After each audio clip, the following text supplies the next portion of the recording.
4 lashes fell. She did not scream, not once.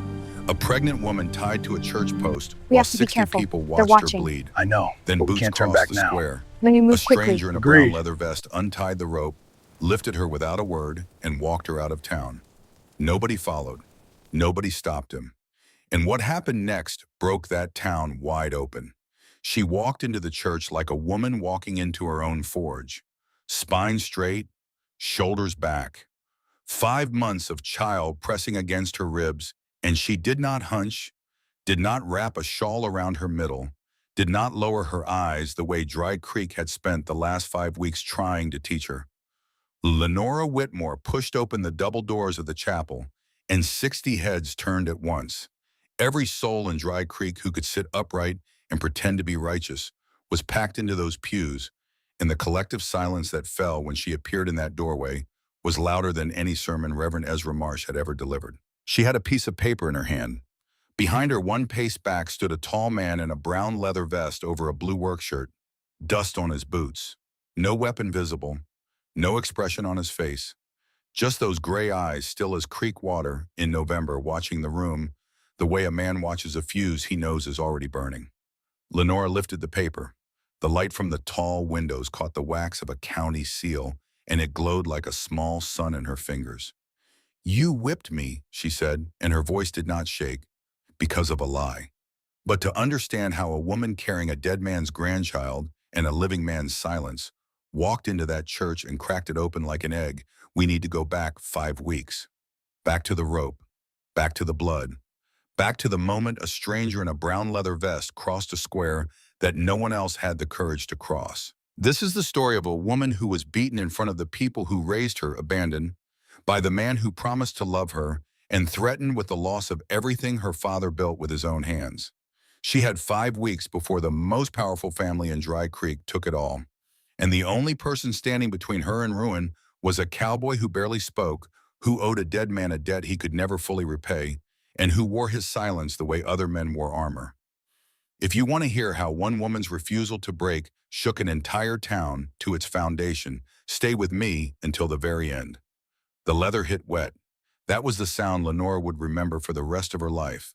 Not the sting, not the tearing, the sound. Wet leather against broken skin, and the gasp of 60 people pretending they did not enjoy it. July in Dry Creek, Kansas Territory, 1873. The air was thick enough to chew. Heat rose off the packed dirt in waves that made the buildings shimmer at their edges, and the sky was so blue and so empty it looked like God had scrubbed it clean just so there would be nothing to look at except what was happening in front of the chapel. The hitching post outside Dry Creek Chapel had held horses for 20 years. Today it held a woman. Lenora Whitmore's wrists were bound high above her head with the same rope ranchers used on cattle. Her bare feet pressed into dust so hot it blistered. Her dress, the only good one she owned, had been torn open at the back by Reverend Ezra Marsh himself because he said modesty did not apply to sinners. 5 lashes. That was the sentence. 5 lashes for carrying a child out of wedlock. 5 lashes because the banker's son, Garrett Pemberton, had taken the morning coach to St. Louis 3 months ago with his pockets full of his father's money, and nobody in this town wanted to punish a Pemberton. So they punished her instead. Lenora was 26 years old, unmarried, 5 months pregnant, and the only thing keeping her upright was the rope around her wrists and a stubbornness that ran so deep in the Whitmore bloodline, it might as well have been bone. The first lash came down at 10:30 in the morning. Reverend Marsh stood behind her with his sleeves rolled up like a man splitting wood.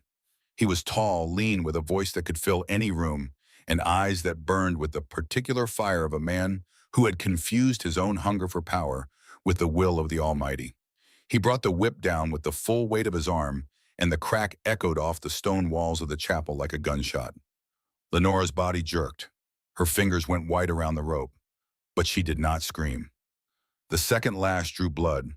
A thin line opened across her shoulder blade, and the blood ran down her back and soaked into the torn fabric of her dress, and 2 women in the front row covered their mouths.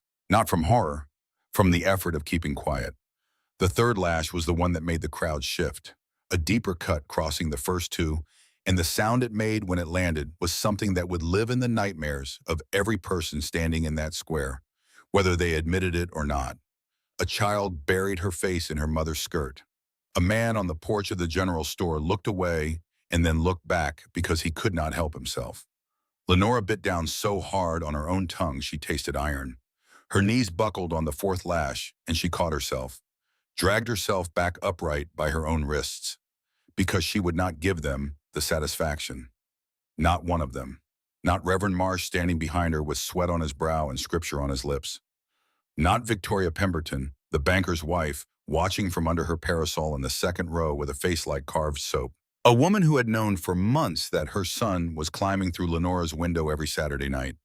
A woman who had said nothing until the belly started showing and then had gone straight to Marsh and suggested the post. Not the men on the porch of the general store who had known Lenora since she was a girl working her father's forge, who had brought their horses to her for shoes and their tools for mending, who now stood with their arms crossed and their eyes down and their silence sitting on their shoulders like a weight they would carry for the rest of their lives, whether they knew it yet or not. She would not scream for any of them. The fifth lash never fell, because Boots stepped into the square. Nobody heard them at first. The crowd was too busy watching her bleed, but Lenora heard them. Through the ringing in her ears and the hammering of her own pulse, she heard Boots, slow, measured, unhurried, crossing the packed dirt like a man walking through his own front door. She could not turn her head far enough to see him, but the crowd could, and the crowd went silent. He came from the East Road, a tall man lean but broad across the shoulders, wearing a blue work shirt beneath a brown leather vest, so thick with trail dust it had lost half its color. His hat was pulled low against the sun, no badge on his chest, no gun on his hip, just a man walking like the heat did not touch him, walking like 60 staring faces were wallpaper, walking like he had somewhere to be and had decided a long time ago that nothing between him and that place was going to slow him down. Reverend Marsh paused with his arm raised. The whip hung in the air behind him like a question that had just lost its nerve. "This is church business, stranger." The man did not answer. He kept walking, past the general store, past the women clutching their Bibles, past Victoria Pemberton and her parasol, and her face that was rearranging itself from smugness into something she did not recognize because she had never had cause to feel it before. Something close to uncertainty. He walked straight to the hitching post, and he reached up with both hands and untied the rope. Not fast, not frantic, just steady, the way you would free an animal caught in wire. Careful, deliberate, like he had done this before. Like he understood that the last thing a person in pain needs is someone in a hurry. The rope fell. Lenora's arms dropped.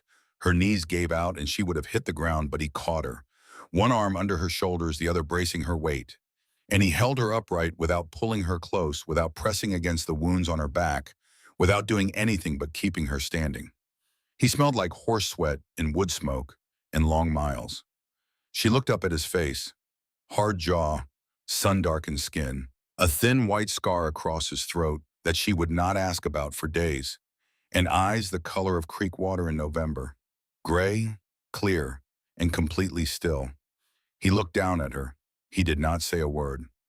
"Now you hold on just a moment." Reverend Marsh stepped forward, his face going red from the neck up. "That woman is under correction by the authority of this church." The stranger turned his head, just turned it, looked at Marsh, and whatever Marsh saw in those eyes made him stop walking, made the color drain back down his neck, made the whip in his hand seem suddenly like something he wished he was not holding. "I said this is church business." Marsh's voice dropped, but it shook at the edges. "You have no authority here." The stranger looked at the whip, looked at Lenora's torn dress, looked at the blood on the hitching post. Then he looked back at Marsh, still said nothing, but his hand moved to Lenora's shoulder. Gentle, steady, and he turned her toward the East Road. "You cannot just take her." Marsh's voice cracked upward. "She has not finished her penance." The stranger walked. Lenora walked with him. Her back was on fire. Every step sent pain shooting from her shoulders to her hips. But she walked because his hand on her shoulder was not pulling her. It was just there, present, solid, telling her she could stop if she needed to, but she did not have to stop alone. Behind them, the crowd stood like a painting. Nobody followed. Nobody said a word. 60 people who had watched a man whip a pregnant woman in the name of God now stood in the Kansas heat and watched a stranger in a dusty vest lead her away, and not one of them moved. Not to help, not to stop him, not to do anything except stand there and feel something that most of them would not be able to name until much later, when the heat broke and the night came, and they lay in their beds staring at ceilings and wondering when exactly they had become the kind of people who watched. They reached the edge of town before Lenora's legs gave out. She did not collapse. She just stopped like a clock winding down. One step and then nothing. Her body said no more, and she dropped. He caught her again.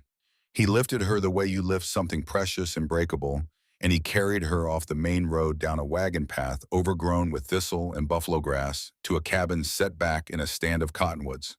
The cabin was old, weathered gray. The porch sagged on one side and the shutters were half gone, but the door was solid, and when he kicked it open, the inside was clean. Not lived in clean, maintained clean. The clean of a place someone came back to check on year after year, even though nobody lived there anymore. He laid her face down on a narrow bed. She heard him moving, water pouring, the tear of cloth. "This is going to sting," he said. His voice startled her, not because he spoke, but because of how it sounded, low, rough, damaged, like something had broken it a long time ago, and it had healed wrong, like an instrument with a cracked body that still played, but every note came out with a rasp underneath it that you could not unhear. He pressed a wet cloth to her back. She hissed through her teeth. "I know," he said. "Stay still." 2 words. 3 words. That was all he gave her, and each one sounded like it cost him something. She lay there while he cleaned the wounds. 5 stripes across her back, the deepest one still bleeding sluggishly. He worked without rushing. His hands were rough working hands scarred across the knuckles, but they moved with a care that surprised her. Like he understood exactly how much pain he was causing and was trying to cause as little as possible. "Who are you?" she asked. He did not answer right away. She heard him wringing out the cloth, heard water splash back into the basin. "Colton," he said finally. "Colton Graves. You from around here?" "Used to be." That was all. She wanted to ask more. Where he had come from, why he had stopped, how he knew about this cabin. But the pain in her back was making the room tilt, and his hands were gentle, and she had not felt gentle in a very long time. She closed her eyes. "Do not fall asleep yet," he said. "Need to check for infection." "I am not sleeping. I am deciding whether to trust you." Silence. Then so quiet she almost missed it. "Fair enough." She did not trust him, not that first night, not when he brought her water in a tin cup that he had scrubbed clean with sand before filling, not when he slept on the porch with his back against the door like a dog guarding a henhouse, his hat tipped over his eyes and his boots still on, because a man who has lived on the trail long enough does not take his boots off unless he is sure he will not need to run. Not when she woke before dawn and found him already up coaxing flame into the old iron stove, with the patience of a man who had lived alone for a very long time. "Why did you do it?" she asked from the doorway. Morning light was just touching the tops of the cottonwoods. The air was almost cool. Almost. He did not turn around. "Do what? Cut me down." The fire caught. He closed the stove door. "Because they had no right." "That is it. You ride into a town you do not know, cut a woman loose from church punishment, and your reason is they had no right." He stood, turned, looked at her with those gray eyes that gave nothing away and everything at once if you knew where to look. She was learning where to look. "My mother lived in this cabin," he said, 20 years back. She took in women who had nowhere to go, runaways, widows, girls in trouble." He paused. That damaged voice of his caught on something, and she watched him work it loose, the way you work a splinter from under your skin. Carefully, because pulling too fast would make it bleed. Town drove her out for it, said she was encouraging sin. Lenora felt the words land like stones dropped into still water. Circles spreading outward, reaching for the edges of everything she thought she knew about this man and this cabin and this town that had tied her to a post. "When the flood came in '61, Colton said, she asked for help. Nobody came."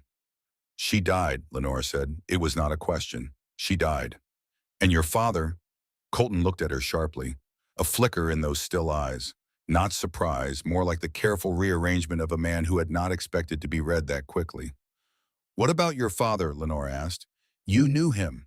That is why you came back. That is why you knew where this cabin was." Something shifted in his face. Something that made him look for just a moment like the 13-year-old boy he must have been the night his mother died. "William Whitmore," he said, her father's name in a stranger's mouth, spoken with a reverence that made her throat tighten so fast she had to grip the doorframe. "He brought food to my mother when no one else would," Colton said. "Winter of '59. Walked 4 miles in the snow every week. Never told anyone." Lenora's vision blurred. Her father, dead 3 years now, the man who had taught her the forge, who had put a hammer in her hand when she was 9 years old and said, "Iron does not care if you are a girl. Hit it right and it obeys." "He was a good man," Colton said. "He was the best man I ever knew. The night of the flood, I ran to town. 13 years old, soaking wet, screaming for help, pounded on every door in Dry Creek." His voice roughened, scraped against its own damage. "You know how many opened?" Lenora's throat was tight. "How many? One. Your father's." She closed her eyes. She could see it. William Whitmore, her father, grabbing a rope and a lantern and running into the dark with a boy he barely knew because someone needed help, and that was enough. That was always enough for him. "He ran back with me," Colton said. "By the time we got there, the water had dropped enough to reach her. But she was pinned under the roof beam. She was gone." The silence that followed was the kind you do not fill, the kind that demands to exist on its own terms.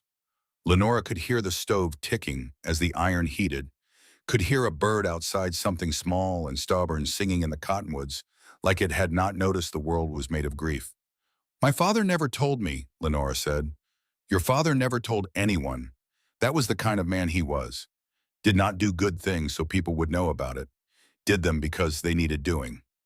Lenora opened her eyes. Looked at this man standing in his dead mother's kitchen, wearing a brown leather vest over a blue work shirt that had seen more miles than most horses. Looked at his scarred hands and his damaged voice and his gray eyes that were not cold at all, she realized now. They were careful. The eyes of someone who had learned the hard way that the world does not always deserve to see what you are feeling. "Then let me do for his daughter," Colton said, "what he did for my mother." She stared at him. His face gave nothing away. No pity, no expectation, no hunger. Just that flat graywater calm. "I do not need saving," she said. "I know. I'm not some damsel tied to a railroad track. I know that too. You were tied to a hitching post. Different thing entirely." She almost smiled. Almost. It got halfway to her mouth and then remembered where it was and stopped. "I am not offering to save you," Colton said. "I am offering to stand nearby while you save yourself." Lenora looked at him for a long time. The stove crackled. The cottonwoods rustled outside. Somewhere a meadowlark was singing bright and clear, like it had not gotten the message that today was supposed to be terrible. "My back needs fresh bandages," she said. "I know, sit down." She sat. He changed the bandages. His fingers moved along the edges of the wounds with a precision that told her this was not the first time he had tended to torn skin. Not the first time he had cleaned blood from someone's back and wrapped cloth around damage that should never have been done. She wondered whose wounds he had dressed before hers. She wondered if they had been his own. Neither of them said another word for an hour because some things do not need language. Some things just need two people in the same room choosing to stay. 3 days passed. Lenora's back began to heal, slowly, with a kind of deep pulsing ache that rewrites your body's memory of itself. She moved carefully. Colton changed her bandages twice a day without being asked and without making conversation about it. He was the quietest man she had ever been around. Not shy, not brooding, just still. Like he had used up his lifetime supply of words somewhere on the trail and was rationing what was left. He whittled. He tended the stove. He sat on the porch and watched the tree line with the patience of a man who had learned that most dangers announce themselves long before they arrive if you are quiet enough to hear them. She watched him when he did not know she was watching. The way he held his knife, the way his eyes moved across the horizon in slow sweeps, checking, cataloging, filing away the position of every shadow and every sound. The way he sometimes touched the scar on his throat with two fingers and absently, the way a man touches an old wound when his mind goes somewhere he does not want to follow. She was not afraid of him. She had been afraid of enough men in her life to know the difference between danger and damage. Colton Graves was not dangerous, he was damaged. And damaged things she knew from a lifetime at the forge could still be strong. Sometimes stronger than they were before the breaking, because the metal remembers the fire and learns to hold its shape against it. On the third morning, Lenora told him she was going back to her forge. He looked at her for a long time.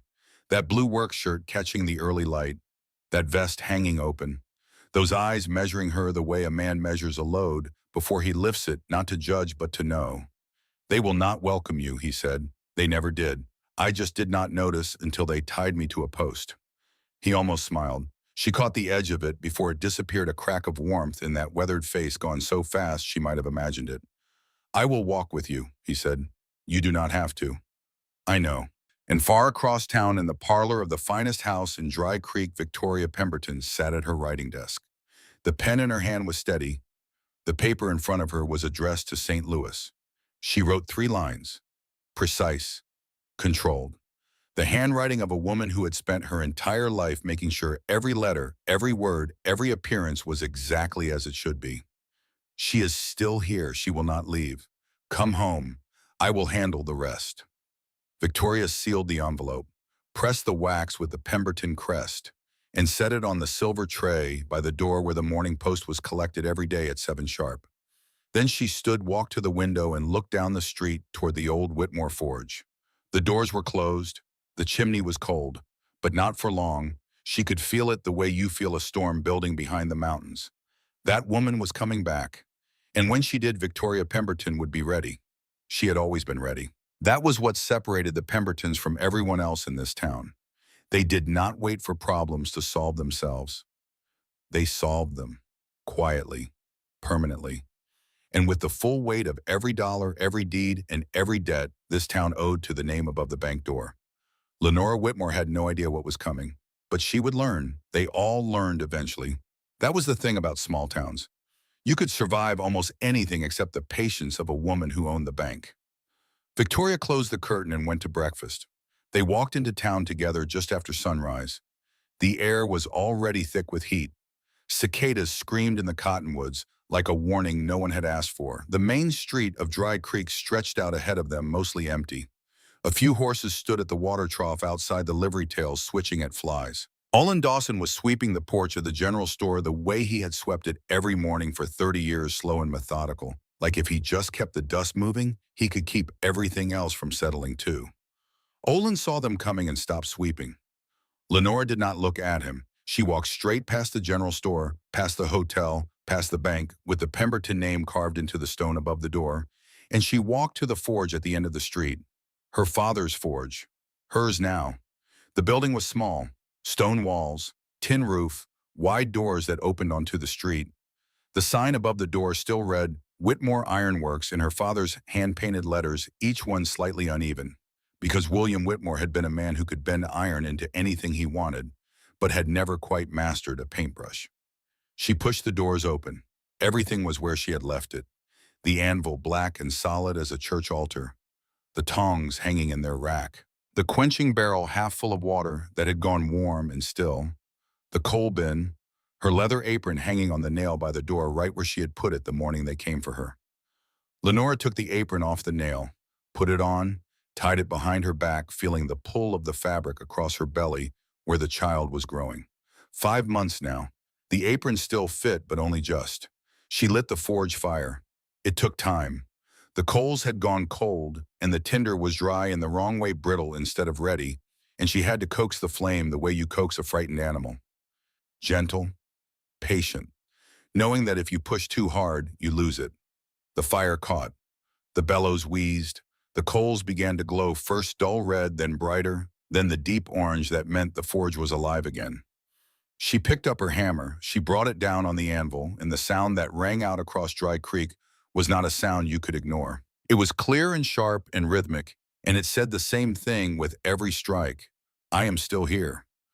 Colton Graves sat on the bench outside the forge door, brown leather vest hanging open over his blue work shirt, hat pulled down just enough to shade his eyes. He did not watch the street. He did not watch her. He just sat there like a man who had found the place he was supposed to be and had no intention of explaining himself to anyone. By noon, word had spread. She was back. The Whitmore woman, the sinner, and she had brought a stranger with her. Virgil Hollister from the livery was the first to come by. He stood in the doorway of the forge with his hat in his hands, shifting his weight from one foot to the other like a man trying to find solid ground in a conversation that did not have any. Lenora, you need something fixed, Virgil. He blinked. Well, I got a cracked axle on my freight wagon. Bring it by tomorrow morning, $1.50. $1.50? Your daddy charged $1. My daddy is dead, and I am better than he was. Virgil Hollister opened his mouth, closed it, looked at Colton sitting on the bench, looked back at Lenora, looked at the fire burning in the forge behind her like it had never gone out. Tomorrow morning, he said, and left. By evening, 3 more men had come. Not to apologize. Men in Dry Creek did not apologize, but to bring work. A broken hinge, a bent plow blade, a set of horseshoes that needed reshaping. Nobody mentioned the whipping. Nobody mentioned the hitching post. But Lenora saw how they looked at her, quickly, from the corners of their eyes, like men checking the sky for lightning. Good, she thought. Let them be nervous. She closed the forge at sundown and sat on the porch bench beside Colton for the first time. The heat was loosening its grip just enough to breathe. Somewhere down the street, a dog barked at nothing. The sky went orange, then purple, then dark. You sat on that bench for 12 hours, she said, and you did not say a single word. Colton was whittling a piece of pine. His knife moved in slow, even strokes, peeling away curls of wood that fell between his boots like pale ribbons. Did not need to, he said. Are you going to say anything useful, or are you just going to sit there nodding like a fence post? Something cracked in his face, a real smile, brief and startled like sunlight through a gap in storm clouds. There for a second, then disciplined, back behind whatever wall he kept everything else behind. I was going to say you handled that just fine, he said. I know I did. I know you know. She looked at him. He looked at her. And something passed between them in that fading light that neither of them named. Something warm and careful and new. Like the first coal catching in a coal forge. Not fire yet, but the possibility of fire. And sometimes the possibility is enough to keep you warm. The trouble started on the 4th day. Lenora was working the bellows when a shadow fell across the forge door. She looked up and saw Victoria Pemberton standing in the street with 2 other women. Hazel Fenwick, the postmaster's wife, and Prudence Hollister, Virgil's wife. Victoria did not come inside. You should know, Victoria said, her voice carrying that particular quality of a woman who believed volume was the same as righteousness, that Reverend Marsh is calling a meeting tonight about your situation. My situation, Lenora repeated. Your continued defiance. Lenora set down the tongs, wiped her hands on her apron, looked at Victoria Pemberton, the woman whose son had climbed through her window every Saturday night for 4 months, whose son had whispered promises in the dark that dissolved like smoke the moment they hit daylight, whose son had taken the morning coach with his pockets full and his conscience empty and had not sent so much as a letter. Victoria, Lenora said, your son put his hands on me every Saturday night for 4 months. He told me he loved me. He told me we would marry. And when my belly started showing, he took the morning coach to St. Louis and has not sent so much as a letter. Victoria's face went white, not pale, white, like something behind it had been switched off. Do not you dare. I dare because it is true. And everyone on this street knows it is true. The only question is how long they are going to pretend they do not. Prudence Hollister looked at the ground. Hazel Fenwick looked at Prudence. Victoria Pemberton looked at Lenora with something that was either hatred or terror. And in that moment, they were the same thing. The meeting is at 7, Victoria said. The Reverend expects you to attend. I will be at my forge. The Reverend can expect whatever he likes. Victoria turned and walked away. The other 2 followed. None of them looked back. Colton appeared in the doorway. That brown vest, that blue shirt, those arms crossed over his chest. You heard, Lenora asked. He nodded. They are going to push harder. He nodded again. She could feel it building, the pressure, not just from Victoria or Marsh, or the women who followed them like shadows following a sundial. The pressure from the whole town. the weight of 100 small silences adding up to something that was not silence at all, but a verdict delivered without a trial. The meeting happened without her, but she heard about it. Olin Dawson told her the next morning, standing in the forge with his hat in his hands, speaking in that careful way people speak when they are delivering news they wish they did not have. Reverend Barsh said you are a stain on the community. Said your refusal to repent is an affront to decent folk. What else? Olin shifted his weight. Said maybe the forge ought to be shut down. Said a woman running a business alone is not natural, especially a woman in your condition. Anything else? Virgil Hollister spoke up for you. Lenora looked up from the anvil. Virgil did. Said you fixed his axle better than your daddy ever could. Said he did not see how a woman doing honest work was anybody's business but her own. What happened after that? Reverend Marsh said Virgil was being led astray by feminine wiles. Olin rubbed the back of his neck. Virgil said feminine wiles do not fix axles, and he walked out. Lenora felt something loosen in her chest. One man, one voice. It was not much, but it was a crack in the wall, and cracks were how light got in. Olin, ma'am, why are you telling me this? The old man looked at his boots, looked at the forge fire, looked at her with eyes that were wet, and she had never seen Olin Dawson's eyes wet in her life, and the sight of it scared her more than any threat Victoria Pemberton could deliver. Because your daddy was my friend, he said, and I should have stopped them from tying you to that post. I did not, and I have got to live with that. He put his hat back on. You need anything from the store you come by. I will put it on account. He left. Lenora stood alone in the forge for a long time after that. The fire crackled. The iron cooled on the anvil. Outside, she could hear Colton's boots on the porch pacing slowly back and forth like a man keeping watch. She picked up her hammer. She brought it down, and the sound that rang out said what her voice would not. I am not going anywhere. The hammer rang 3 more times before the first threat arrived. It came not as a voice or a fist, but as a piece of paper nailed to the forge door sometime before dawn. Lenora found it when she opened up that morning. The nail had been driven deep into the wood like whoever put it there wanted it to hurt. 6 words scratched in block letters. Women who defy God burn. She read it twice. Then she pulled the nail out with her bare fingers, walked inside, and fed the paper to the forge fire. Colton was standing behind her when she turned around. Saw it, he said, and you just burned it. So I reckon there is nothing left to discuss. There is plenty to discuss. Somebody came to my door in the dark. Somebody too cowardly to say it to my face in daylight, but brave enough to hammer nails at midnight. Colton's jaw tightened. She watched the muscle move under his skin, watched his hands curl and uncurl at his sides, like a man keeping himself in check. I will sleep inside tonight, he said. You will sleep on the porch like you have been doing. I am not hiding behind a locked door in my own father's forge. That is what they want. They want me scared. They want me small. He looked at her a long time. Then he nodded once and walked out to the bench. She picked up her hammer and went back to work, but her hands were shaking, and it took 4 strikes before the rhythm steadied. 2 days later, she found a dead cat on the anvil. Throat cut, blood pooled in the groove where hot iron usually sat. She stood there staring at it, and for the first time since the whipping, her hands did not shake from anger. They shook from fear. Colton picked it up, carried it out back, buried it without ceremony. When he came back, his face was different, harder. The gentleness she had started to see in him had pulled back behind something older and colder. This is not a boycott anymore, he said. I know. This is someone telling you what comes next. I know that too. That night after the forge was dark and the town was quiet, they sat on the cabin porch. The stars were out thick and white and indifferent, scattered across the Kansas sky like someone had thrown a handful of salt against black cloth. And Lenora looked at the scar on Colton's throat. The thin white line that ran from one side to the other just above the collar of his blue work shirt. She had seen it every day and never asked. But tonight the dark made her braver. Or maybe the dead cat had burned away whatever was left of her politeness. That scar on your neck, she said.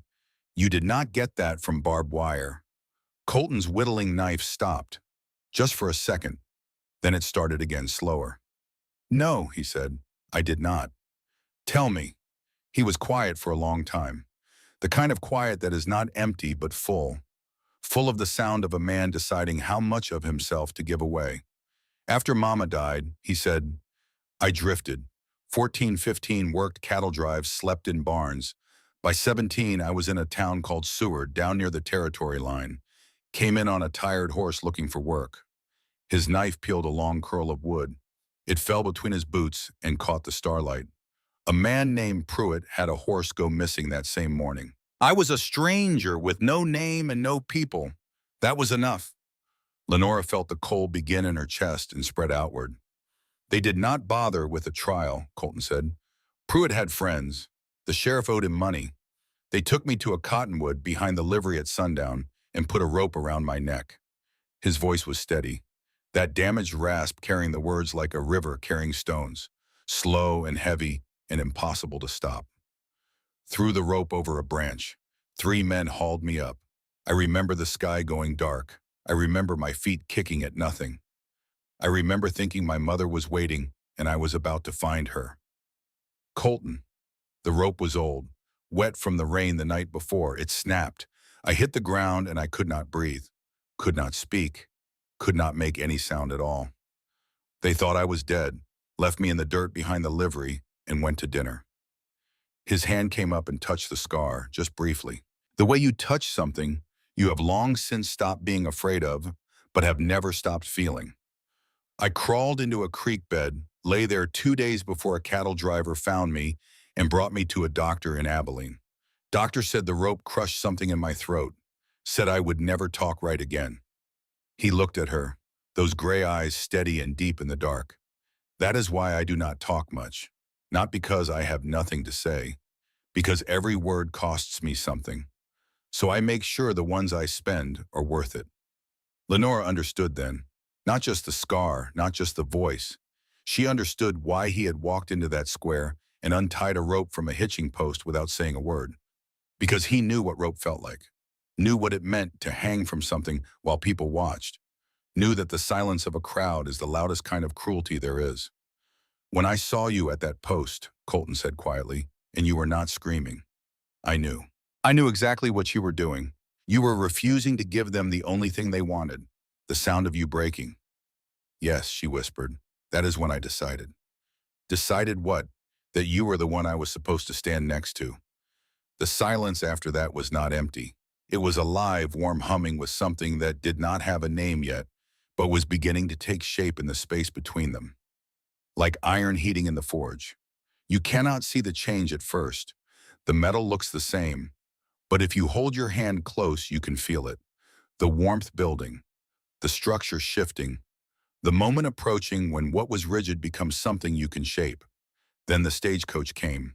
Lenora heard it the next afternoon. She was at the bellows pumping air into the forge fire when the sound of hooves and wheels on packed dirt came through the open door. She did not think anything of it. Coaches came through twice a week. But Colton, who had been sitting on the bench outside, stood up. That was what made her look. Colton never stood up for anything unless it mattered. She came to the door and saw the coach stopped in front of the hotel. The door opened and a man stepped down. Young, clean suit, polished boots that had never seen a day's honest work. Hair slicked back with pomade catching the sun like it had been lacquered. A soft jaw, soft hands. The build of a man who had never lifted anything heavier than a pen or a glass of whiskey. Garrett Pemberton, the banker's son, the father of her child. Lenora's hand went to her belly without thinking. The other hand tightened on the tongs she was holding until the metal bit into her palm. Garrett did not look toward the forge. He looked at the hall, adjusted his cuffs, and walked inside like a man returning to a place that belonged to him, because in his mind it did. Everything in Dry Creek belonged to a Pemberton, one way or another. That was what they had taught him since he was old enough to count the money. Lenora, Colton's voice low from the doorway. I see him. What do you want to do? I want to put these tongs through his teeth. She set them down carefully. But I will not, because I am better than that, and because my father raised me to solve problems with iron, not with rage. Garrett came to the cabin on Thursday, just after noon when the sun was at its worst and the air tasted like dust and heat. He showed up in that clean suit with his hat in his hand and that particular look on his face that Lenora had seen before. The rehearsed look, the one his mother had taught him. She opened the door and there he was. Same face, same weak jaw, same eyes that had looked at her in her father's forge and said, "I love you," and meant, "I want you," which is not the same thing at all. "Lenora, you look well." "I look pregnant, Garrett. Say what you came to say." He shifted his weight, glanced past her into the cabin, saw how small her world had become. The narrow bed, the stove, the basin.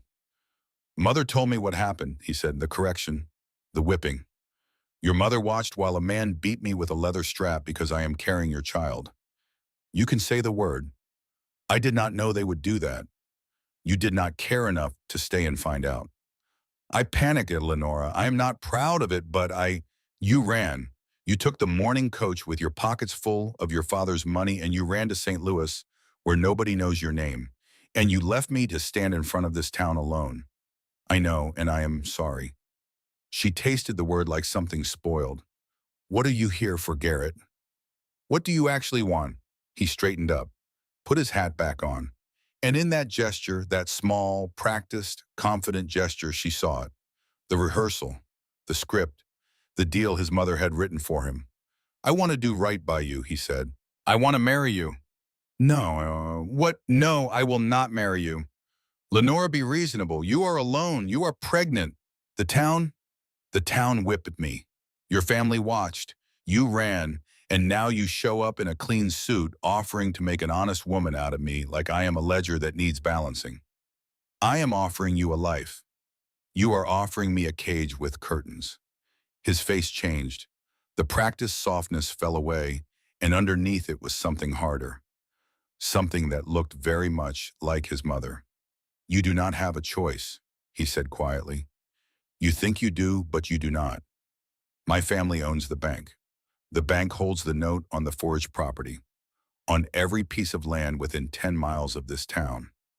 Lenora went cold. "If you will not accept my offer willingly," Garrett said, "Mother will call the note. You will lose the forge, the cabin, everything. You will have nothing. Your mother does not hold the note on this cabin. She holds it on the forge. And without the forge, what are you? A pregnant woman with no income and no husband in a town that already thinks you are cursed." Lenora's hands were fists at her sides, her nails cut into her palms. The baby kicked hard right under her ribs like even the child inside her was angry. "Get off this porch," she said. "Lenora, get off this porch before I forget my father raised me gentle." Garrett looked at her. Something flickered in his eyes. He stepped back. "The offer stands until Sunday," he said. "After that, Mother acts." He turned and walked away, clean boots on dirty ground, not once looking back. Lenora stood in the doorway until he disappeared around the bend. Then her knees buckled. She grabbed the door frame and held herself upright through pure will, because the ground was pulling at her and the world was spinning, and everything she had built, every day of hammering, every night of planning, every ounce of stubbornness that had kept her standing at that hitching post, all of it was balanced on a piece of paper in Victoria Pemberton's desk. Colton found her like that, gripping the door frame, staring at nothing, face white. She told him.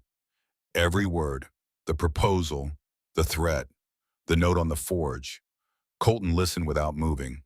When she finished, the silence stretched so long she thought he might not speak at all. "How much?" he said. "What?" "The note. How much does she owe on the forge?" "I do not know. My father took the loan 5 years ago. I do not even know the terms." "Then we find out." "The bank is not going to show me anything. It is the Pemberton's bank. There are records. County seat keeps copies of every property note filed in the territory. The county seat is 30 miles away. I have a horse." She looked at him, really looked at him. This man who had walked into her life without invitation, who had cut her loose from a post, who had slept on porches and cleaned wounds and taken a dead cat off her anvil and buried it without a word, who wore that brown vest and blue shirt like they were part of his skin. "Why?" she whispered. "Why do you keep doing this?" He was quiet for a moment. When he spoke, his damaged voice was barely above a breath. "Because somebody should." He left before dawn the next morning. She heard him saddle the horse in the dark, heard the creak of leather, heard the soft words he murmured to the animal, the kind of words he never wasted on people because animals did not judge how they sounded. She heard his boots cross the yard and stop outside her door. He did not knock, but she was awake. She pressed her hand flat against the door, and on the other side she heard his palm press against the same spot. They stood like that for 3 heartbeats, his hand on one side, hers on the other. A touch without touching. The closest thing to a promise either of them knew how to make. Then he was gone, and Lenora was alone in Dry Creek with a forge a threat in 4 days until Sunday. She lit the fire anyway, because that is what Whitmores do. 2 days later, 4 men walked up the street toward the forge carrying kerosene cans. Jed Parker in front, Billy Sims beside him. 2 ranch hands from the Pemberton spread behind them. Men with thick arms and empty faces, and the particular look of people who had been told what to do by someone they were more afraid of than ashamed of. Lenora's heart slammed against her ribs. The baby kicked once hard like a warning. She could run. The back door was 10 steps behind her. She could run to the cabin, grab the shotgun lock herself inside. But the forge, her father's forge, the anvil where William Whitmore's heart had stopped mid-swing, hammer still in his fist. The tongs he had wrapped her small fingers around when she was 9. The sign above the door in his handwriting. She did not run. She picked up her hammer and walked to the door. "Lenora," Jed Parker said. He had the decency to look uncomfortable. "You need to step out of there." "Why is that, Jed?" "Reverend Marsh says that forge is a symbol of rebellion. Says it needs to come down." "Reverend Marsh says a lot of things. Last Sunday he said the meek shall inherit the earth. Funny how the meek always seem to be the ones holding kerosene. Do not make this hard. I'm not making anything.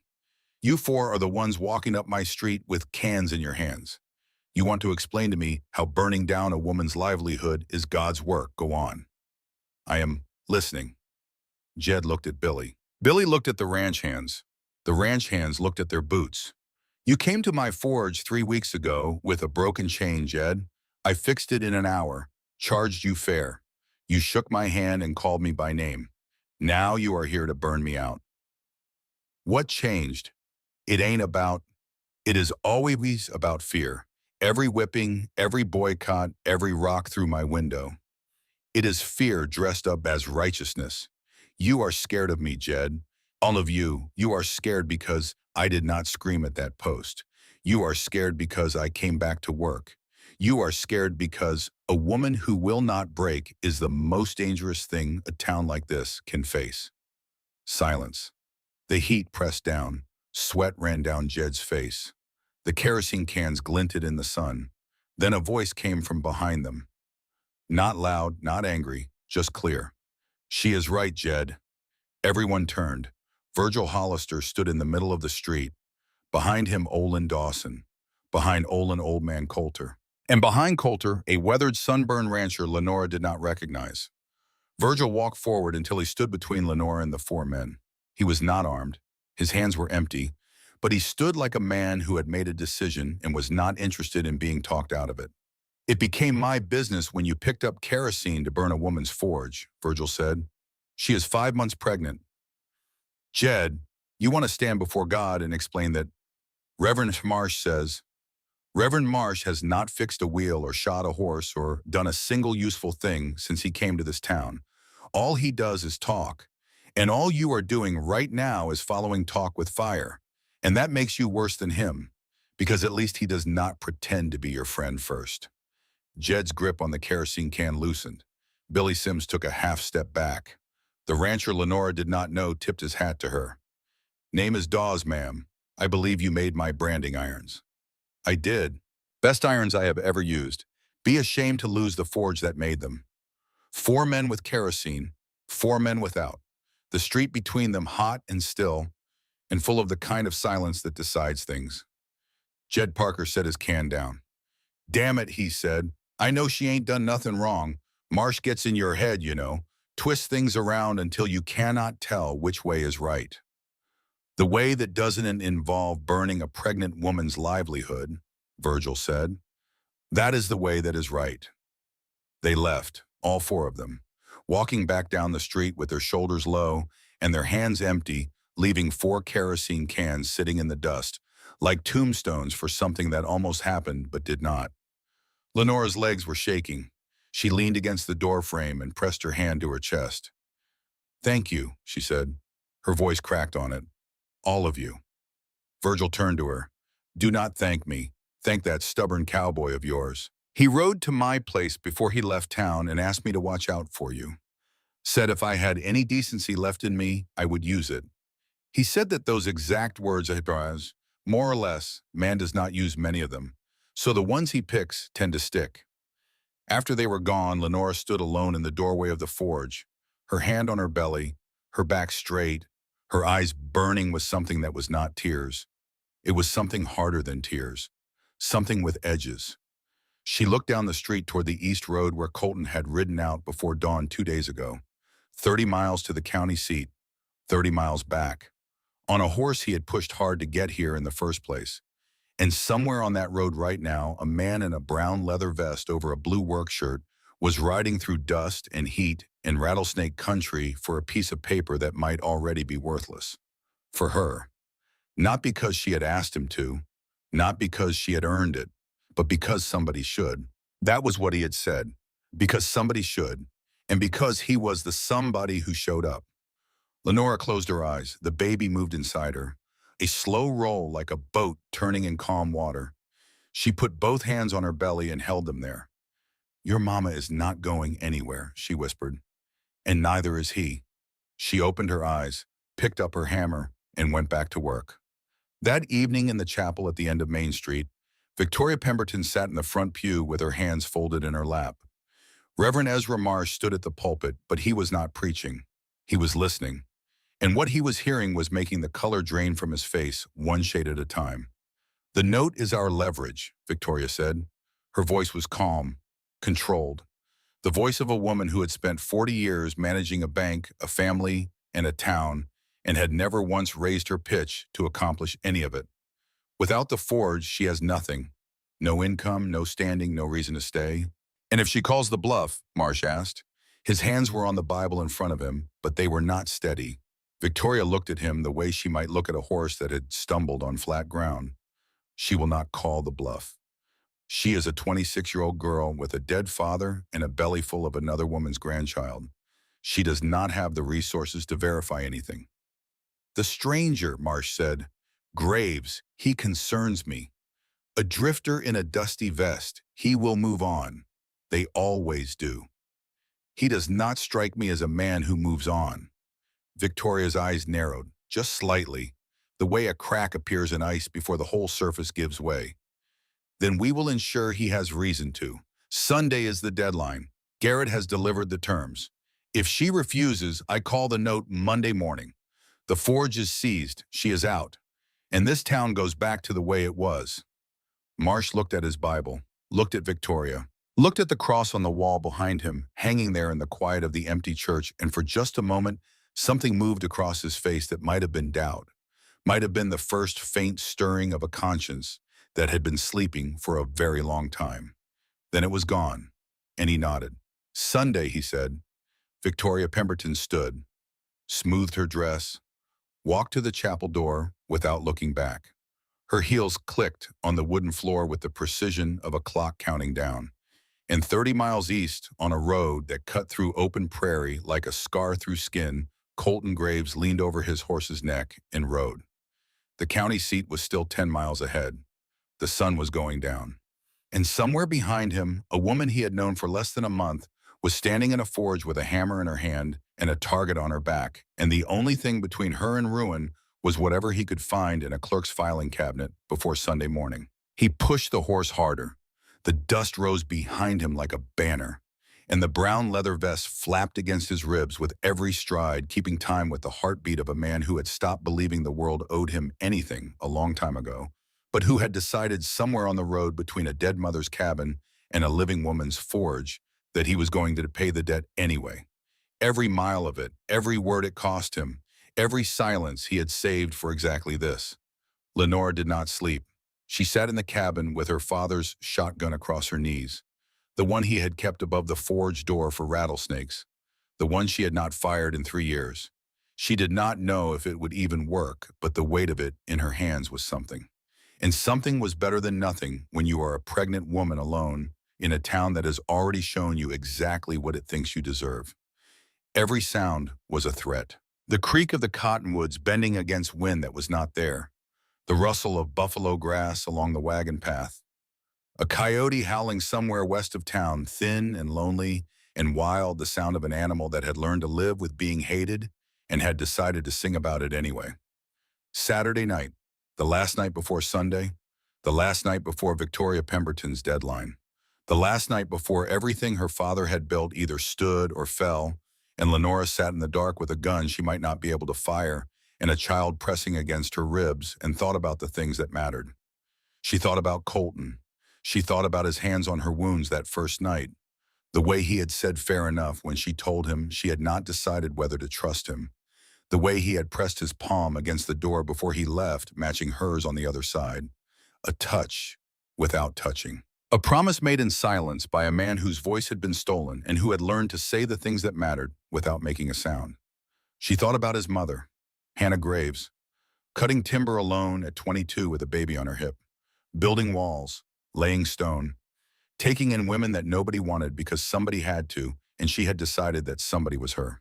She thought about her father, William Whitmore, walking 4 miles in the snow to feed a woman the town wanted to forget, running into a flood with a rope and a lantern because a boy he barely knew was screaming for help, dying at his anvil with a hammer in his fist because the work was not finished and William Whitmore did not stop until the work was finished. She thought about the chain. Hannah to William to Colton to her, a chain of stubborn kindness, each link forged in fire, each one holding the next, stretching across 20 years and 2 deaths and a flood and a hanging and a whipping and still not broken. Still holding. I will not be the link that breaks. She said it out loud, to the dark, to the shotgun, to the baby inside her who could not hear words yet, but could feel the vibration of her voice through blood and bone and the water that held him safe. I will not be the link that breaks. Dawn came slow and mean. The heat was already building by the time the sun cleared the horizon, a flat orange disk rising out of the prairie like a coal being lifted from a forge. Lenora's back ached from sitting upright all night. Her eyes were dry. Her hands were stiff around the shotgun stock. She set the gun down, stood, stretched the pain out of her shoulders, walked to the forge. She opened the doors, lit the fire, pumped the bellows, let the hammer ring. Saturday morning, 1 day left. By mid-morning, she knew something was wrong. The street was too quiet. Even for a hot Saturday in July, there should have been wagons, horses, women heading to the general store for flour and thread, and the particular brand of gossip that Dry Creek ran on the way, other towns ran on water. But the street was empty, like the town had pulled its people inside and shut its doors and was holding its breath. Waiting, Lenora stood at the forge door with her hammer in her hand and looked at the emptiness. She could feel it, the weight of a town deciding, the silence of people choosing sides in their heads and locking their doors until the choosing was done. Then she heard the horse, fast, coming from the east road, hooves hammering the packed dirt like a heartbeat that had forgotten how to slow down. She was at the forge door before the rider came around the bend, and her breath caught in her throat because she knew that horse, knew that long duster flapping behind, knew the way he sat in the saddle like a man who had been born there and had never found a reason to dismount. Colton Graves came around the bend at a full gallop. The horse was lathered. Dust coated every inch of him, the brown vest, the blue shirt underneath his hat, his face. He looked like something the prairie had tried to swallow and failed. He reined in hard. The horse skidded. He was off the saddle before the dust settled, hitting the ground at a run. And his face was something she had never seen on him before. Open, urgent, alive. Like a door that had been locked for years had been kicked in from the inside. He had a piece of paper in his hand. The note, he said, breathing hard. That damaged voice pushed to its limit, scraping against whatever was left of his throat. Your father's note. What about it? Paid in full, 18 months ago. The world stopped. Not slowed, stopped. The heat stopped pressing. The cicadas stopped screaming. Lenora's heart stopped beating for 1 full second, and in that second, the entire architecture of fear that had been built around her for the past 5 weeks, The threats, the deadline, the kerosene, the proposal. All of it collapsed like a wall that had been standing on nothing. "What?" she whispered. "Your father paid off the forge note 18 months before he died." Colton held the paper out. His hand was steady, but his chest was heaving. "I got the county record, stamped and sealed. Victoria Pemberton has no claim. She never did." Lenora's hand flew to her mouth. Her knees buckled. Colton had caught her arm strong, steady, the way he caught everything with exactly the right amount of force, and not an ounce more. "She lied," Lenora said. "She bluffed. Counted on you not knowing. Counted on you being too scared to check. All of it. The threat, Garrett, the deadline, it was all a bluff. Every word." Lenora stared at the paper. Her father's name in faded ink. A county seal pressed into wax dark red, official, undeniable. And the words paid in full in a clerk's careful handwriting. Her father, dead 3 years, still protecting her. She pressed the paper to her chest and felt something break open inside her. Not breaking apart, breaking free. Like water through a dam. Like heat through cold iron. Like a voice that has been held silent too long, finally filling a room. She did not cry. She laughed. Standing in the dirt outside the forge with her hand on her belly, and Colton Grave's grip on her arm, and her father's paid note against her heart, Lenora Whitmore laughed until her ribs ached and the coyotes answered from the western hills. Colton watched her with those gray creekwater eyes. And for the first time since she had known him, his face was soft. Not guarded, not careful. Soft. Like a man seeing something he had stopped believing existed. "You rode 60 miles, she said, still catching her breath. "I did. In 2 days. Was not going to make it 3. You could have been killed on that road. Bandits, snakes, that horse could have thrown a shoe. Could have. Did not." She looked at him. He looked at her. The sky behind him was going white with heat, the sun climbing higher, burning off the last of the morning cool. And his hand was still on her arm. Warm, rough, absolutely still. "Colton Graves. Yeah.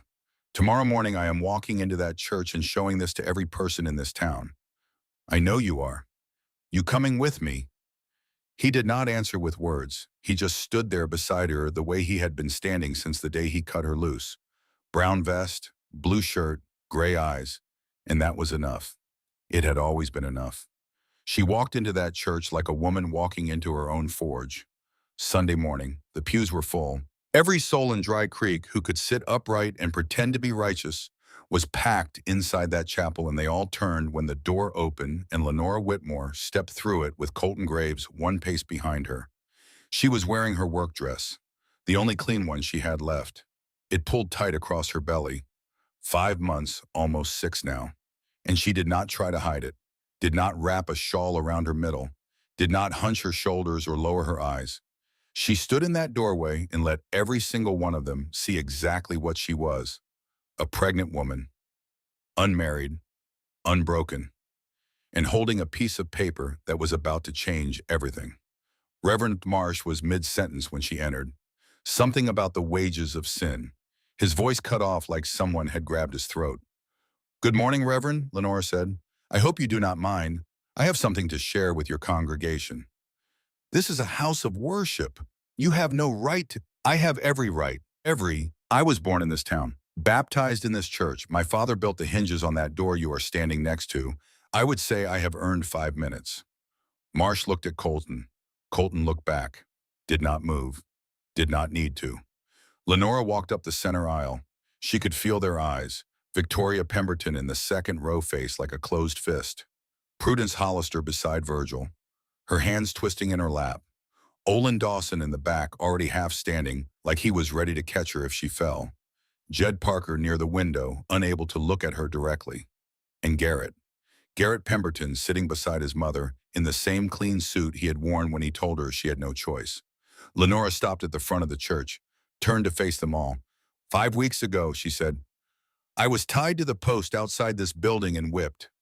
Most of you watched. Some of you looked away. None of you stopped it. Nobody moved. 2 days ago, 4 men came to my forge with kerosene. They were going to burn it down. Burn down the business my father spent 20 years building. because a preacher told them my existence was an affront to God. She held up the paper. Last week, Garrett Pemberton came to my cabin and told me I had to marry him or lose everything. He said his mother held the note on my forge. He said if I refused, she would call it in and leave me with nothing. Victoria Pemberton's chin lifted. Her eyes were hard and bright and absolutely sure of themselves. He lied. Lenora unfolded the paper, held it high so the light from the window caught the county seal. My father paid off the note on that forge 18 months before he died. Paid in full, stamped and recorded at the county seat. Victoria Pemberton has no claim on my property. She never did. The silence that followed was the loudest thing Lenora had ever heard. Victoria's face did not crumble. It froze, like a pond in the first instant of winter. Surface going hard and still while everything underneath churned and thrashed and looked for a way out that did not exist. Garrett stared at his mother, his mouth opened. She watched him realize that the weapon his mother had handed him was empty, had always been empty. That document is forged, Victoria said. Her voice was tight, controlled, but Lenora could hear the cracks in it. It is stamped by the county clerk and filed in the territorial records. You are welcome to ride 30 miles and check for yourself, Mrs. Pemberton. I will even loan you a horse. A murmur rippled through the pews, not loud, just a sound. The sound of people recalculating, adjusting, realizing that the story they had been told was missing pieces that changed everything. Virgil Hollister stood up. I would like to see that document, Lenora. She handed it to him. He read it, passed it to Olin. Olin read it, nodded slowly, and passed it to the row behind him. The paper moved through that church like a living thing, hand to hand, pew to pew, and with every person who read it, the air in the room changed, got lighter, got heavier, got charged with something that was not quite anger and not quite shame, but was related to both. This does not change what she did, Marsh said from the pulpit. His voice had found its footing again. Not strong, but steady enough. She still carries a child out of wedlock. She still defies the moral. She carries my son's child. Every head in the church turned. It was Victoria Pemberton who spoke. Not voluntarily. The words seemed to have been torn from her by the force of 50 people staring at a county seal that proved she had lied. Her face was gray. Her hands gripped the pew in front of her like a woman holding onto a cliff. She carries my son's child, Victoria repeated. Quieter now, and my son is sitting right here. Garrett went white. Mother, be quiet, Garrett. The church was so still Lenora could hear her own pulse in her ears. Victoria stood. She was trembling, not from weakness, from the effort of holding herself together while the framework she had built around her family's reputation collapsed in real time. I knew, Victoria said. I knew Garrett was visiting her. I knew what they were doing. I told myself it would pass. Young men are foolish. She stopped, swallowed, looked at Lenora with eyes that held something Lenora had not expected. Shame. Not the performed shame of public confession. Real shame. The kind that lives in your stomach and eats you from the inside. I told Garrett to leave town, Victoria said. I told him I would handle it. I went to Reverend Marsh. I suggested the post. Virgil Hollister said quietly, Good Lord. I thought if she was punished publicly, she would leave. I thought she would run, take the shame somewhere else, where it could not touch us. Victoria's voice cracked. I did not expect her to stay. Lenora stood at the front of that church and watched the most powerful woman in Dry Creek unravel. She waited for satisfaction, waited for triumph, waited for the vindication she had earned through 5 weeks of bleeding and hammering and refusing to kneel. It did not come. What came instead was pity. And she hated it because pity was not what Victoria Pemberton deserved, but it was what Lenora felt. A deep, exhausting pity for a woman who had spent her whole life building walls and was watching them fall and had no idea who she was without them. I do not want your confession, Victoria, Lenora said. I do not want your apology. I do not want your son. Garrett flinched. I want to be left alone. I want to work my forge. I want to raise my child. And I want every person in this room to understand that what was done to me was not justice and was not God's will and was not correction. It was cruelty, plain and simple. And it started because one woman was too proud to admit her son was human. She looked at Marsh. And one preacher was too hungry for power to question where his orders came from.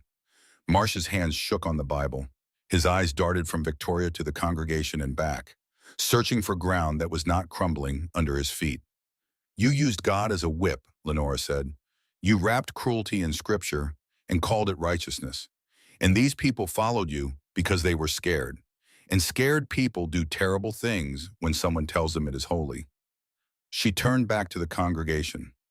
I am not asking you to be sorry. Sorry does not fix the scars on my back. I am asking you to be honest with yourselves about what you saw and what you did and what you allowed. She folded the paper, put it in her pocket. My forge is open. My door is open. If you need ironwork, you know where to find me. If you do not, that is your business. But I am done hiding. I am done being quiet. And I am done pretending that this town's opinion of me matters more than my opinion of myself. She walked back down the aisle. Colton fell in beside her. They reached the door and Lenora pushed it open, and the July sunlight hit her face and she breathed it in, all of it, the heat and the dust and the light. Behind her, the murmur began, rising, spreading, the sound of a town starting a conversation it should have had a long time ago. She did not look back. Reverend Ezra Marsh preached his last sermon on a Tuesday. Nobody expected it. Tuesdays were not sermon days. But he rang the bell and the people came. Fewer than before, slower. But they came. Lenora did not go. She heard about it from Olin Dawson the next morning. Marsh stood at the pulpit. He looked older, Olin said, thinner, like something had been feeding on him from the inside. I came to this town 15 years ago, Marsh told them. I came to save souls. I believed that was what I was doing. I believed it when I preached against Hannah Graves. I believed it when I counseled Victoria Pemberton. I believed it when I took a whip to Lenora Whitmore. He stopped. The congregation waited. I was serving myself. Olin said the silence after that was the kind you could drown in. I am leaving Dry Creek, Marsh said. Not because I am being driven out. Because I have done harm here that I cannot undo by staying. A better man might stay and try. I am not that man. I know what I am now, and what I am does not belong in a pulpit. He closed his Bible. He walked out of the church. He was on the morning coach by sunrise. No one saw him off. No one tried to stop him. And the chapel stood empty after that because Dry Creek did not send for another preacher. Not because they had lost their faith, but because they had learned the hard way that faith without decency is just power wearing a collar. When Lenora heard the story, she set down her hammer and stood very still for a long time. Good, she said, and went back to work. A week after Marsh left, a knock came at the cabin door just before sundown. Lenora opened it, expecting Colton, who had gone to return a repaired harness to the Dawes Ranch. It was not Colton, it was Garrett Pemberton. He looked like something that had been washed and wrung out too many times. His suit was rumpled.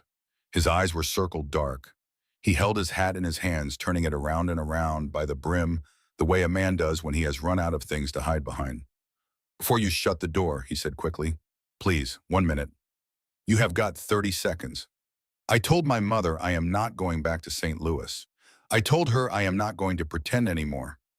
He swallowed. I am not asking you to marry me. I heard you in the church. Every word. I understand you do not want me, and I earned that. Yes, you did. But the child is mine too. And I know I ran. I know I am a coward. I know every terrible thing you think about me is true.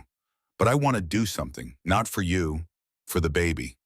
Lenora leaned against the door frame. She studied him. This man she had loved once, or thought she had. This boy in a man's body who had held her in a dark forge and whispered promises and then vanished at the first sign of consequence. He was shaking, not performing, actually shaking. What do you want to do, Garrett? I want to provide. I will set up an account at the Territorial Bank in Abilene. My money, not my mother's. I have been clerking at a shipping firm in St. Louis. It is not much, but it is honest, and it is mine. I do not want your family's money. It is not my family's money, it is mine. She looked at him, really looked. And underneath the weakness and the fear and the polished boots that were finally scuffed, She saw something she had not expected. A man trying clumsily and too late to be something other than what his mother had made him. "You do not get to be this child's father," she said. "You lost that the morning you took the coach." He flinched, his eyes went wet. "But," she said, and the word hung in the air like a held breath, "if you want to contribute to the child's welfare, I will not stop you. Put the money in an account. Do not put conditions on it. Do not use it as leverage. And do not come to my door again expecting gratitude." "I will not." And Garrett, "Yes. Tell your mother to stay away from me. If she comes near my forge, my cabin, or my child, I will show that county document to every newspaper between here and Topeka." The story of how the respectable Victoria Pemberton faked a banknote to blackmail a pregnant woman makes for very interesting reading. Garrett nodded. He looked like a man who had been carrying something heavy and had just been allowed to set part of it down. Not all of it, but enough to stand a little straighter. "I am sorry, Lenora," he said. "I know. It is not enough, but it is a start." He put his hat on, turned to leave, stopped. "The cowboy," he said without turning around. "Graves, is he good to you?" "He is good near me," Lenora said. "That is all I need." Garrett nodded once more and walked away into the dusk. Lenora watched him go and felt something she did not expect. Not forgiveness. That was too large a word and too soon to use it. But something smaller and quieter. Something like the recognition that even weak men can choose to be slightly less weak, and that choosing is the first step on a road that has no shortcuts and no end. She closed the door, pressed her forehead against the wood and breathed. The baby came 3 weeks early. Lenora was at the anvil when the first pain hit. A white-hot bolt that started in her lower back and wrapped around her belly like a band of heated iron. She dropped the hammer. It rang against the stone floor, and the sound brought Prudence Hollister running from the back room where she had been sweeping because Prudence came to the forge every day now. Had been coming since the Sunday after the church when she had walked up to the forge door with red eyes and shaking hands and said, "I should have stopped it. The day they tied you up, I was there. I watched, and I did not say a single thing." And Lenore had looked at her and said, "No, you did not."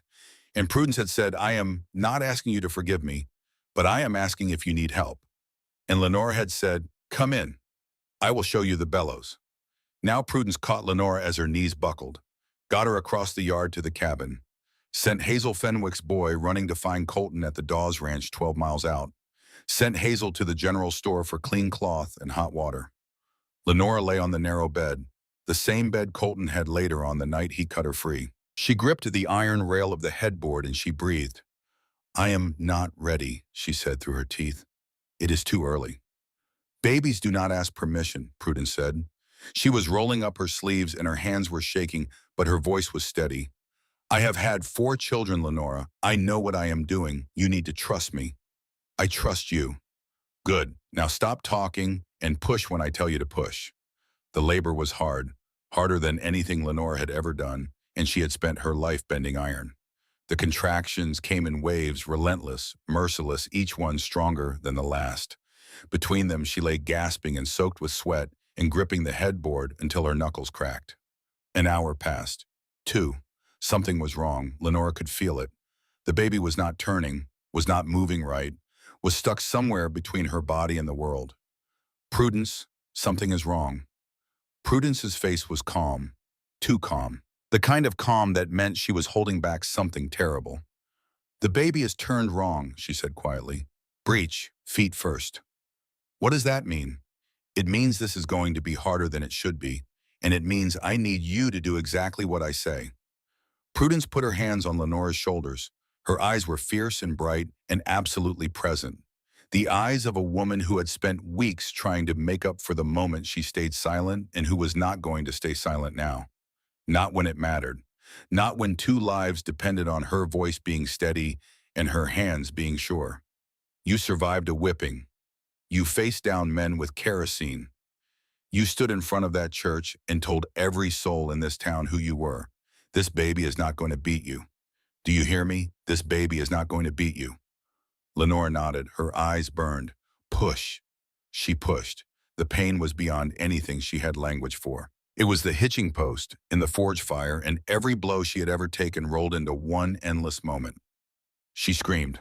Finally, after weeks of refusing, after the whipping and the threats and the kerosene, Lenora Whitmore screamed, and the sound that came out of her was not defeat. It was power, raw and ancient and unstoppable. The sound of a woman bringing life into the world through sheer force of will. She pushed and screamed and pushed, and she thought of her father at the anvil, his heart stopping mid-swing. And she thought, if this is how it ends, if I die on this bed, the way he died at that anvil with the work still in my hands, then at least I die doing something that matters. I see feet, Prudence said. Keep going, do not stop. She did not stop. One more push. The world went white. Her voice gave out. Her hands slipped on the headboard rail, and then sound. A cry, thin and furious and perfect, splitting the air of that small cabin like the first strike of a hammer on cold iron. A boy, Prudence said. Her voice was shaking now. All the calm gone, replaced by something raw and wondering. Lenora, it is a boy. Prudence placed the child on Lenora's chest. He was small, too small, born early, slippery and red and wailing with fists clenched and lungs strong, and a fury in him that Lenora recognized because it was hers. It was her father's. It was the same stubborn, iron-bending, fire-starting fury that had kept the Whitmores standing when everything tried to knock them down. She put her hand on his back, felt his heartbeat against her palm, steady, fast, unbelievably real. "Hello," she whispered. "Hello, you." The baby stopped crying, just like that, like her voice was the one sound in the world he had been waiting to hear. "He needs a name," Prudence said, wiping her eyes. Lenora looked down at her son. His eyes were closed. His fingers curled around the edge of her dress. Tiny, perfect, already holding on. "Silas," she said. "His name is Silas." "What does it mean?" "Of the forest, unbroken." Prudence smiled. Hazel cried, and Lenora held her son against her heart and felt the last wall inside her, the one she had built to survive the whipping and the boycott and the threats and the loneliness, come down. Not crumbling, not breaking, just opening. Like a door she had been holding shut for months, finally swinging wide to let in everything she had been too afraid to feel. Love. That was what it was. Not the love she had thought she felt for Garrett, which was neat dressed up in a borrowed dress. Not the careful, measured thing she was building with Colton, which was something stronger and slower and still taking shape. This was something else entirely. Immediate, total, ferocious. The kind of love that rewrites every equation you have ever solved and makes the answer always the same. Him, this boy, this screaming, breathing, impossible boy. Everything had been for him. Colton arrived at sunset. He came through the door, already knowing. Hazel's boy had found him on the road back, shouting the news before his horse had fully stopped. And Colton came in, quiet hat in his hands, brown vest, dusty from the ride, blue shirt, dark with sweat, and he stood in the doorway and looked at Lenora holding the baby, and his face did something she had never seen it do. It broke open, not crying. Colton Graves was not a man who cried, not outwardly, not where anyone could see, but something behind his eyes shattered, and for one unguarded second she saw everything he had ever lost. His mother, his home, his voice, his trust in the world, and everything he had found again in this room. "Come here," Lenora said. He crossed the room in 3 steps, sat on the edge of the bed, looked down at Silas sleeping now. One tiny fist pressed against Lenora's collarbone. "He is small," Colton said. His damaged voice was rough. "He is early. He is perfect. He looks like trouble." Colton almost laughed. She heard it catch in his throat halfway between sound and silence. "Can I?" He stopped, started again. "Can I hold him?" "You can hold him." She placed Silas in Colton's arms. Watch this man, this quiet, scarred, barely speaking man who had ridden 60 miles for a piece of paper and slept on porches and taken punches from strangers and never once asked for anything. Watched him cradle her son like something he had been given that he did not deserve and was terrified of dropping. Silas opened his eyes, gray, clear, creek water gray. "He is not yours," Lenora said softly. "I know. But you are holding him like he is." Colton looked at her, those gray eyes, steady and deep and absolutely honest.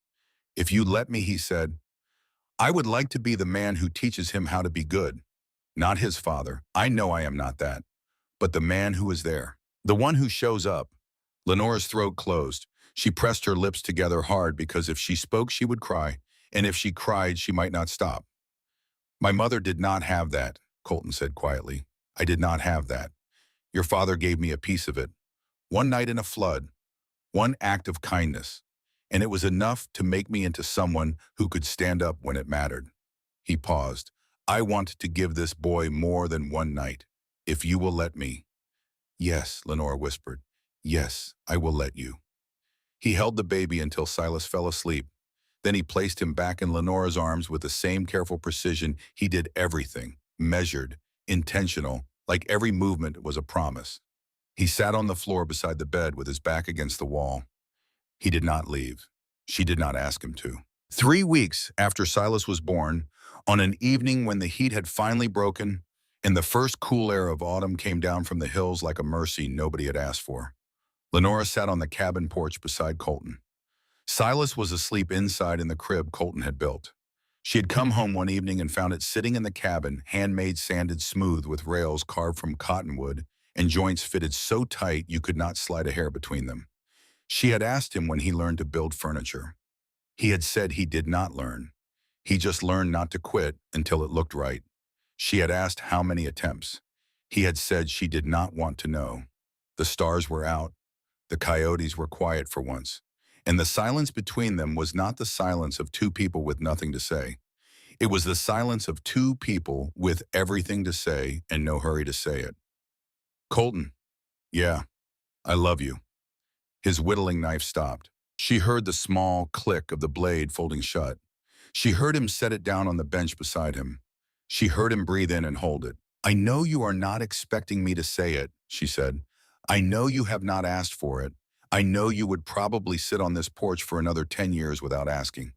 But I am saying it because it is true, and because I am tired of things being true and no one saying them out loud. He turned to look at her. His face in the starlight was all angles and shadows, the scar across his throat, the gray eyes, the weathered lines that made him look older than his years and younger than his pain.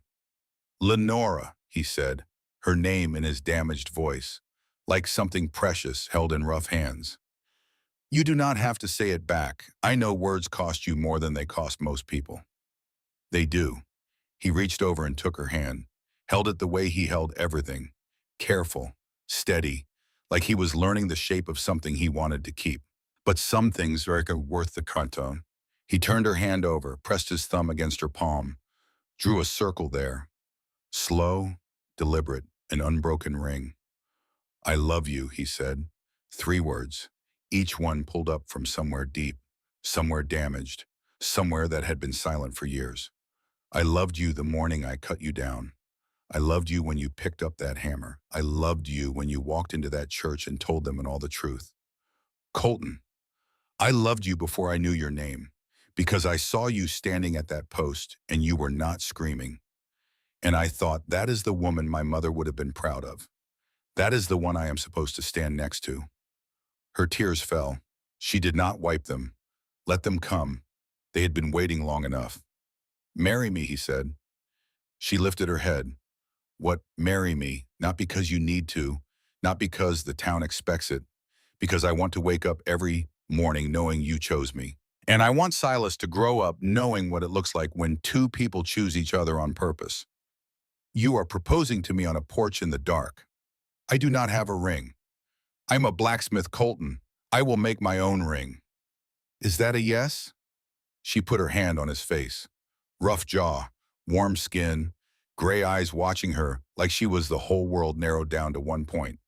That is a yes. He kissed her, or she kissed him. It did not matter who started it. What mattered was that it happened, slow and careful and full of everything they had both been carrying since the day a rope fell from a hitching post and a stranger's hand landed on her shoulder. And when it ended, they stayed close, foreheads touching, breathing the same air in the Kansas dark around them, held its breath like even the night knew this was a moment worth keeping still for. Your mother would have liked me, Lenore said. My mother would have put you to work. I would have let her. Inside the cabin, Silas stirred in his crib and made a small sound.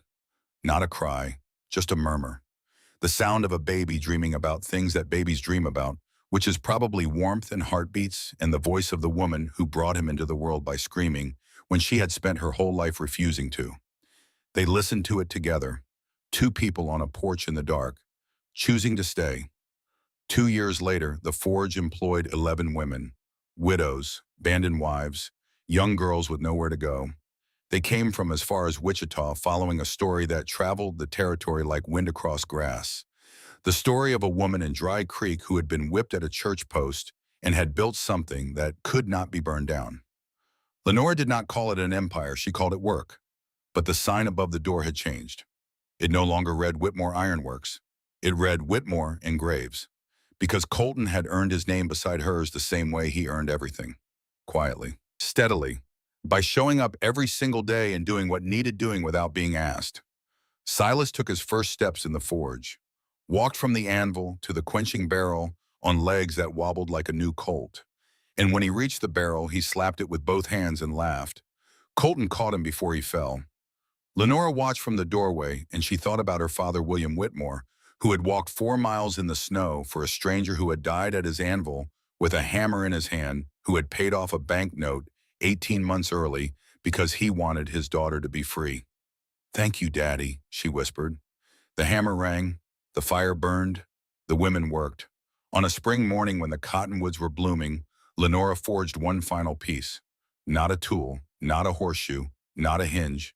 A circle, an iron ring, closed and unbroken, hammered from a single bar of stock without a weld or a seam. She worked it for 2 days, heated it and shaped it and quenched it and heated it again until it sang under her hammer, until the metal was perfect, until the ring was round and smooth and whole. She thought about the circle Colton had drawn on her palm the night he told her he loved her. She thought about the promise it had meant, and she made that promise permanent. She hung it above the forge door.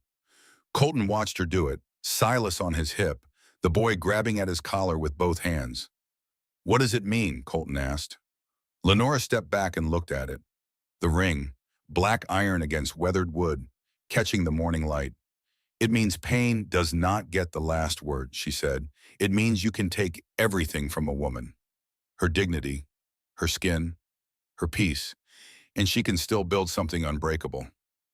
That is a lot for one ring. It is a lot for one woman, too. But here we are."